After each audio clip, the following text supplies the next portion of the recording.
Hi guys, Amber D here with DJ Tutorials, How to DJ.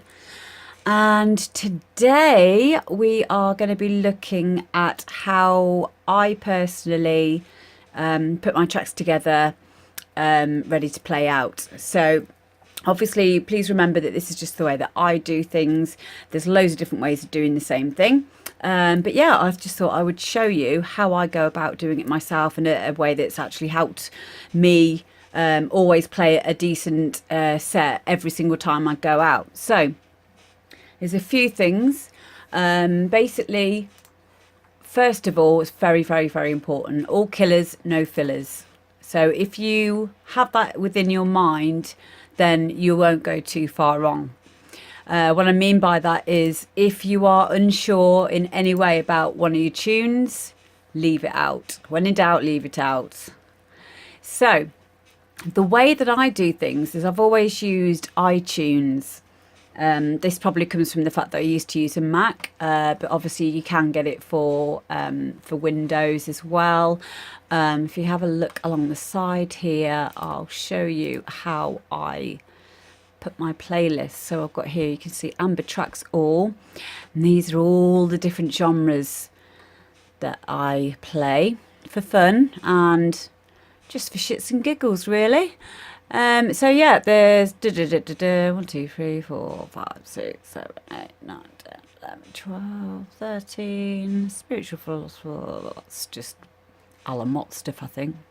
Very good philosopher there, for any of you who are into that sort of shizzle. So yeah, there's about 18 different types of music there, different genres.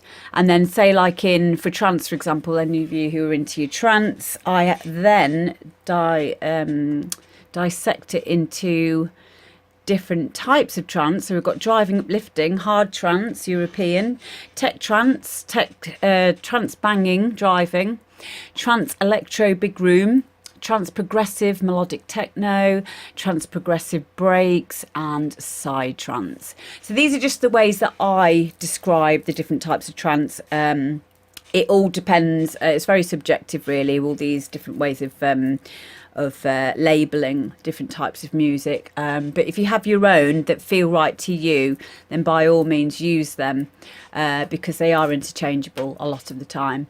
Then in my techno, I've got hard techno, melodic techno, prog, techno, which means obviously something to me. And I also play Shrans as well, which isn't in there at the moment. House. Within here, these are the different genres of house that I play. Big room, bouncy house, that's like Melbourne house, classic house, disco funky house, electro house, fidget or jacking house. It's sort of like the same as the tech house, jacking over there. House, which is, again, it means something to me. So then I've got old school 90s, pretty straightforward there, self-explanatory. Shit disco oldies is just silly songs, really. Like, here we go, look, Yaz, The Only Way Is Up, Come On Eileen, all those sorts of things. Those of you who know me personally know that I love these sorts of things. Pretty Fly for a White Guy, you remember this one? Guy.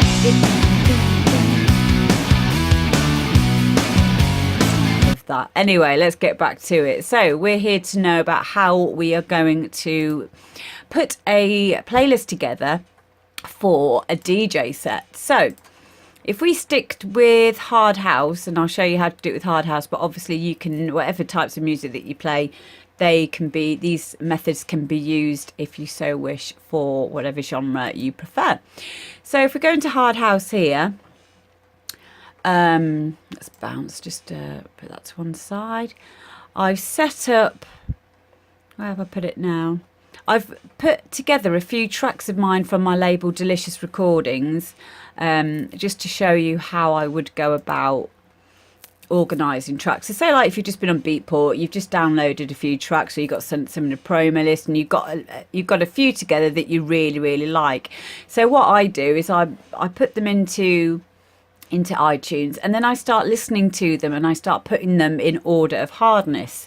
So and what I mean by hardness is energetically, incrementally getting more energetic, more probably faster in tempo, for example.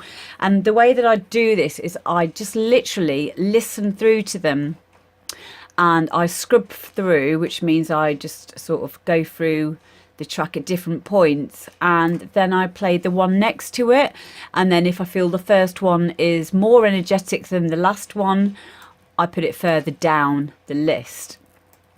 So we'll just go through these tracks here, which are all available on my label Delicious Recordings, and I'm going to put them through. I'm going to put them all into into an order of hardness, which I would then later on, if I was playing them in a set later, if I was playing a set at a club, for example, I would know which one would fit the theme of the night or the set time that I was playing. So obviously earlier on would be more warm-up stuff, later on would be more sort of thrash stuff, more sort of harder, you know, whatever suited the night when I got there. So let's go through them.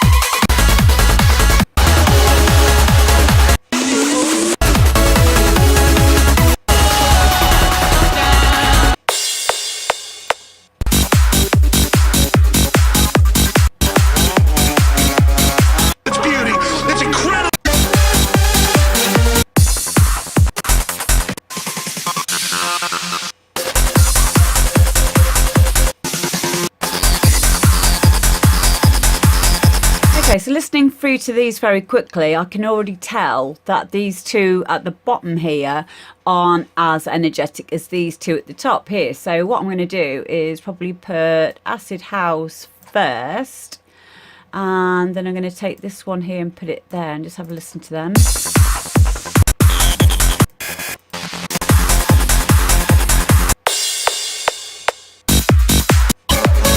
Tesla. Okay, now I'm going to listen to these two.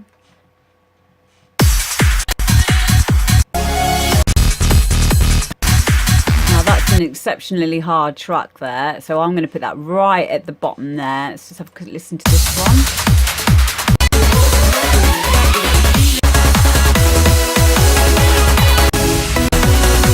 Still quite hard, but it has got some uplifting and euphoric sort of feeling to it, and it's got the vocals as well. So I'm going to put that just before this harder one here. So this order should really go in order of hardness. So let's have a listen.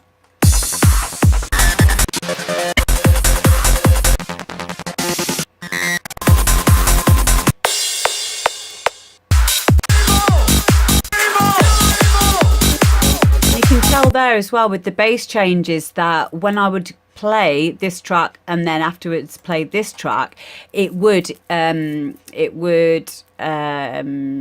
on the energy from one to the next. So if you just listen to the way that this one ends and how this one begins, I can in my imagination keep hold of how this first one here sounds while I start listening to this one, and in my head sort of even in my imagination be mixing them, and I can sort of hear that would be a good transition. So this is how I would do it.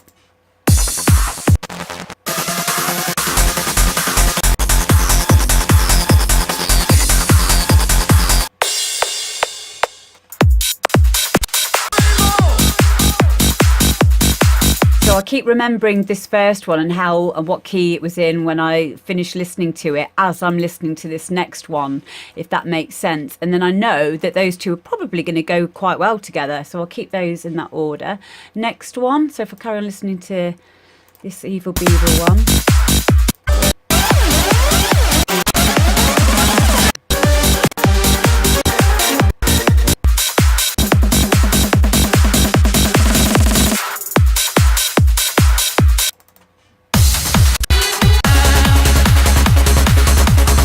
I can tell definitely that this one here, this Charlie Bosch Good Feeling one, has definitely got more energy than Evil Bieber, just from the way that it finishes. and then how this one begins. There's a lot more going on in Good Feeling. There's more synths in it. It's got a bit more depth to it. So I know that this order now, 1, 2, 3, is in order of hardness or order of energy, incrementally getting stronger and stronger.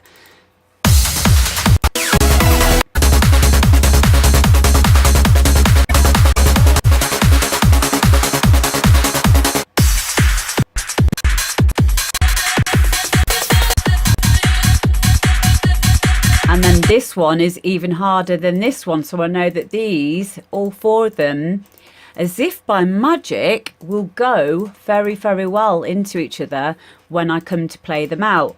Obviously, I'll have a little bit of a practice with that beforehand. I won't have to stick to this. What it actually allows me, though, is a lot more confidence when I do step out and onto that stage and start my set. I know that if I do get into trouble, if I do lose my confidence, I can just look at this playlist in the order and know that I've already pre-planned that I know that these will all fit nicely. But I could easily jump from this one to this one if I didn't want to play Good Feeling, or if the night was already quite pumping and someone was probably playing quite hard when I got there. I could probably even start from maybe this one, or maybe even this one, or maybe even this one. I mean, there's only 4 tracks in this playlist. Obviously, in a normal playlist, I would probably have up to around about 12 tracks within a playlist. So I'll have much more tunes to pick from, and obviously I'd have another playlist after that I would be adding to. I usually only have like around about 12 tunes to a playlist. There's quite a few more in there. There's 19, and this is because I still burn to CD, so I had to stick to around about I think it's about an hour and 10 minutes per CD you're allowed to put on. So yeah, usually, here you go, like in this one here, Hard House February 2018, I have 10 songs in here which will fit just about on a CD. I think the last one actually wouldn't fit on there, so I have actually had to stick that on a CD on its own. But I know for a fact that each of these tracks will gradually be getting harder. So if we go back to this one, Hard House March, so I know that all of these tracks are going to go in order. So when you do that for all of the tracks that you want to be playing in your set, make sure you do put a few more in than you actually need, so you get lots more room for, you know, interchanging things. Obviously, once you start to do this all of the time, if you chose to, you'll have a plethora of really good playlists where only the very, very best tracks that you'd ever want to play will be on any of these playlists. There won't be any fillers. There'll be none that you're in doubt about. There will all be tunes that you know are going to go down well. And by using this rule of doing them in order of hardness, you know that at whatever point in the night you need to be playing at, they will be in the order of the hardest one will be at the end, and the lesser hard one will be at the beginning. So that's just how I do it anyway. This is another one that I did recently. So this is still quite a long one. So I think what I ended up doing with this one is Short Week and Moneyball right at the end went onto a separate CD, so I could fit them all on. So I started off with more groovier stuff. So if I play this one.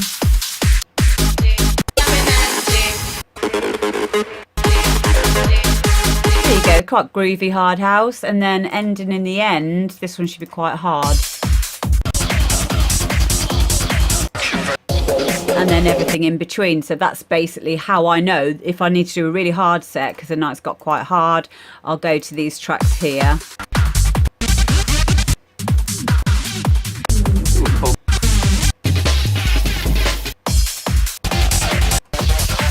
But then if the night was still quite groovy, or if I was playing quite earlier, you know, I'd be playing these.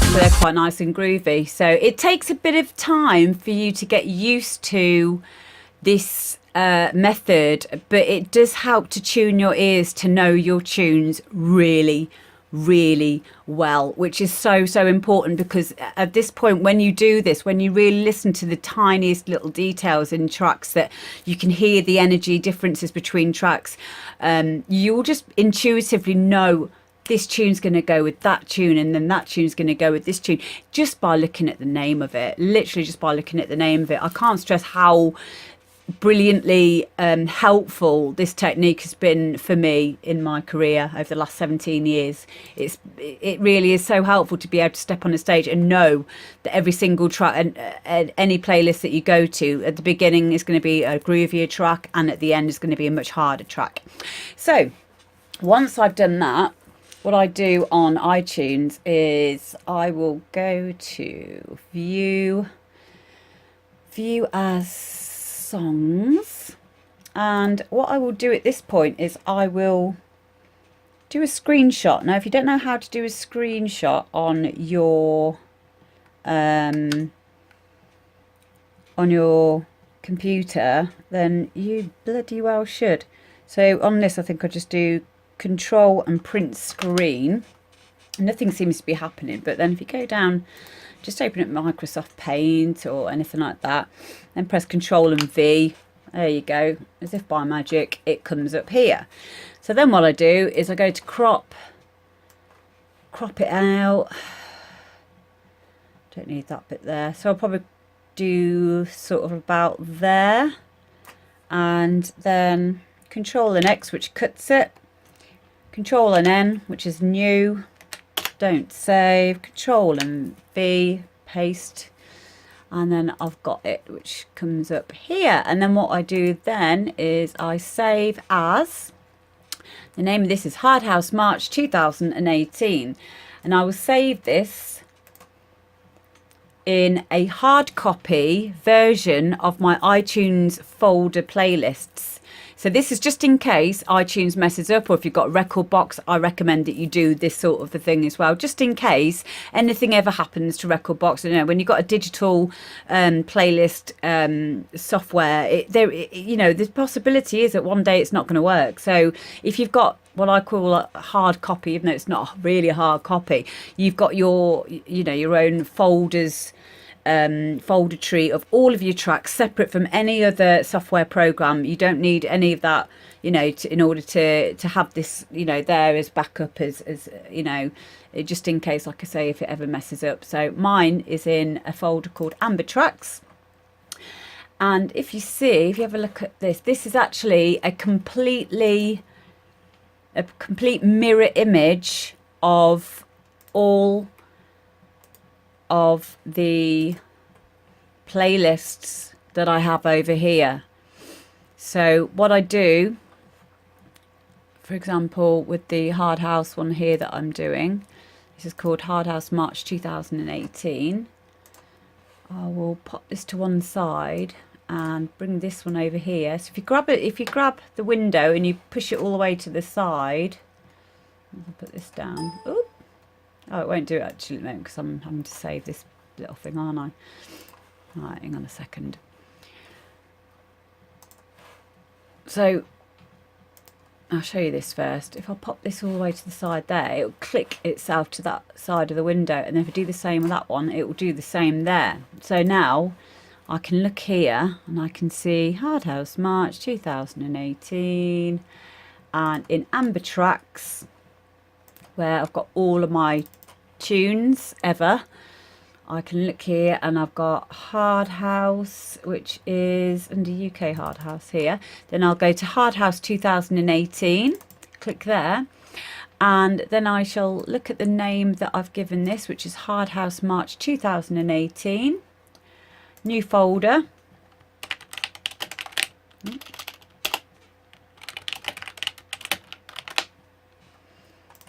Create a folder with the same name as the playlist, click on it, pick up all of the tracks here, drag and drop into here so that I have copies of them here. And as you can see, they have saved in alphabetical order here. They haven't saved in my manual order of hardness that I've done here. So what I do then, as you saw before when I did the control print screen, and then I opened up Microsoft Paint, this is going to be saved in that folder along with those tracks, Amber Tracks, UK Hard House, Hard House 2018, Hard House March 2018. I'm going to save it as a JPEG. I don't know why, I just always feel safer doing it as a JPEG. And then I will call it Hard House March 2018. Saving it into there. Close that. And as you can see, it's come up in my hard copy folder. Then what I do is I just drag and drop that into here. Oh no, onto my artwork. It should change the artwork. I don't know why it's not. Ah, there we are, as if by magic. So now that that's in there, if I was going to, for example, take this on a USB stick and copy this folder to a USB stick and use it in a club, when I get to the club and it is in alphabetical order, I'm not going to freak out because I know that I'm going to have this artwork that's going to appear on the screen, and it's got that prompt for me so that I know that that is the order in which to play them in. My usual way of doing it though is at this point on iTunes I will be burning it to a CD, so I will literally just right click, burn playlist to disk, and then once the disk is burnt I will either write the names of these on the CD, or I will also print out that artwork here and have that as the cover in the CD sleeve of my CD wallet. So, but it is always a good idea to write them, actually physically write the names of these tracks onto a CD if you're still playing CDs, because it externalizes that track. It makes you think about the name of that track. It makes you think about the artist name. It helps you to remember that track's name, which is obviously very good if you ever get asked, you know, what's your favorite tunes at the moment, or what's that tune that you've just played. You know, you don't have to just go up to the screen and look just to check. So it really helps again for you to know your tunes. So yeah, I hope that that's helpful. Like I say, this is just my way of doing it. Please look at the accompanying notes as well, because there's going to be a bit more information that I may not have mentioned in this video tutorial. Obviously it's quite easy for me to tangent on these tutorials on the video side of things, but with the notes I've really thought about and read it through and thought about any little bits and bobs that I may have forgotten to mention on this video. So I hope that that's been helpful, guys. Much love. Speak to you soon. Bye.